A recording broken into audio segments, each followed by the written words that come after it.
My name is Stephanie Allen. I was born and raised in a quiet suburb in Oregon. From the outside, my family looked like the perfect portrait of middle-class American life. A house with lavender blooming in the yard, a tidy white picket fence, and family dinners under warm light. But inside, things were far from ideal.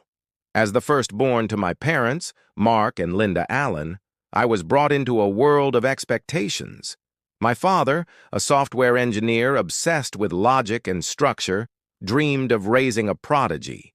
My mother had once bragged to her friends that she read over 40 child psychology books before giving birth. From the moment I was born, I became more of a project than a person, monitored, measured, and constantly assessed. By age 3, when I still couldn't count to 20 or write my name neatly, I saw the disappointment in my mother's eyes. "Mark," she said one night, frustrated, "I don't think she's developing as fast as we hoped. We need to intervene early before we miss the golden stage." My father just nodded, glancing at me like I was an unsolved math equation, too flawed to bother correcting. When I was 4, my younger sister Claire was born. From that moment on, everything shifted. Suddenly, the house was filled with imported educational toys, emotion flashcards, and language DVDs. Claire had everything. A private tutor before she was 2, a custom musical high chair, and high-end learning tools. Me?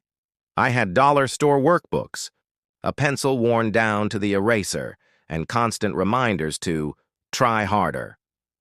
I remember the day I won 2nd place in the school-wide art competition.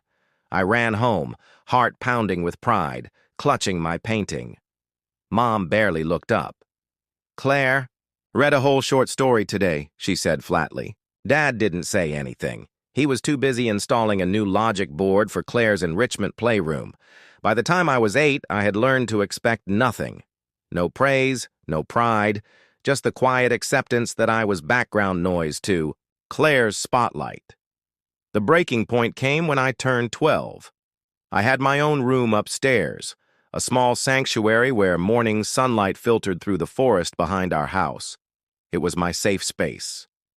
Then, one afternoon, Claire walked in and declared, "Mom says I'm moving up here. I need a study corner." I thought she was joking. I said no. She shrugged and left. When I got home from school the next day, my room was gone. Everything had been moved into the smaller room next to the laundry area.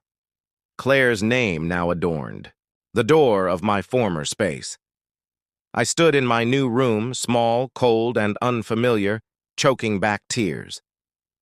"Mom," I asked, "why would you do this?" "You're older," she said without looking up. "Claire needs the space more. Don't make a fuss." I shut the door and sat on the edge of the narrow bed, staring at the peeling wallpaper.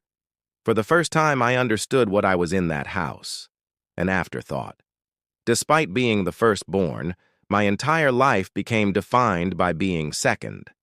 By senior year, Claire was thriving in a prestigious private school, chauffeured in a new SUV with a personal tutor. I still walked to my public school, handling everything, academics, extracurriculars, job applications, on my own. Then, one evening, the illusion shattered for good. My grandparents, Arthur and Helen, came over for dinner. They had always treated me with kindness. We were eating lasagna when Grandma Helen turned to me. "Stephanie, what about college? Any plans?" I brightened. "I got accepted into the University of Oregon's business program, partial scholarship. I just need some aid." Before I could finish, Mom cut in. "Stephanie, we've discussed this. We can't help with your tuition." Dad nodded. "We're prioritizing Claire. She's been invited to an Ivy League prep program. It's rare." I stared at them. "So the savings you said were for both of us."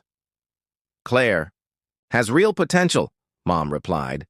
"You might want to consider community college or working for a while." Grandma Helen's spoon paused. "Linda," she said, voice steely, "they're both your daughters. I can't sit here and watch one be dismissed." "That's not fair," Mom began. "Yes, it is," Grandpa said. "It's absolutely fair. Later, while I was washing dishes, Grandma pulled me aside. "You don't need to carry this alone. We'll pay your tuition. All of it." Tears welled in my eyes. "But it's too much." "It's not," she said. "When it's an investment in someone who never stopped trying." That fall, I moved into my dorm at the University of Oregon. Mom hugged me stiffly. "Be frugal. Don't expect anything from us." Claire didn't even look up from her phone. College became a world where I finally thrived. I was no longer a shadow. I was Stephanie Allen, business major, strategist, and relentless achiever. Professors noticed. Peers respected me. And every weekend, I called my grandparents to share even the smallest victory. By senior year, after late-night study sessions, part-time work at a cafe, and endless hours researching investments, I got an internship at Bradley and Lane Capital in Seattle. During my interview, one of the partners asked, "What's the most important factor in strategy?" "Understanding not just data, but the psychology behind it," I answered. I was hired. After graduation and a published research paper, I earned a full-time role as a junior analyst. 3 years in, I discovered a major flaw in a portfolio: fake revenue, inflated earnings. I stayed up for 2 nights gathering evidence and presented a 42-page analysis to the executive board. I was 26. When I finished, the CFO turned to the CEO and said, "She just saved the company." That year, our firm avoided a $32 million loss and posted its highest gains in nearly a decade. I was promoted. I built a new risk prediction system called Prism, which outperformed everything they'd seen. It was revolutionary. Soon, I was called into a boardroom and offered the title of Chief Strategic Investment Officer. I had finally arrived. But I didn't celebrate with a party or a public post. I drove to my grandparents' house. I laid the appointment letter on the table. Grandpa Arthur looked up, smiling. "Little Stephanie," he said, now leading the way. I looked at them, the only people who had seen me all along, and smiled. For the first time, I knew I didn't need approval anymore. I had become the woman I once believed only existed in daydreams, quiet, strong, and finally free. Effort and unwavering belief became my foundation. After accepting the role of Chief Strategic Investment Officer at Bradley and Lane, I wanted to celebrate. Not with grandeur, but with a small, intimate gathering for those who had supported me. My grandparents, a few close friends, and a couple of trusted colleagues. When I mentioned the idea to my mother, she offered, "You should let us host it. Do it at home. Make it more intimate. The family can reunite, too." I hesitated, but she continued. "Just send the money for catering and decorations. I'll handle the guest list and everything else." Hopeful that maybe, after all these years, we could start over, I transferred $3,500 to her account and trusted her to do the right thing. A week later, I arrived at our old house in Salem, the place I had grown up in, mostly behind Claire's shadow. I never expected to walk into a perfectly staged performance.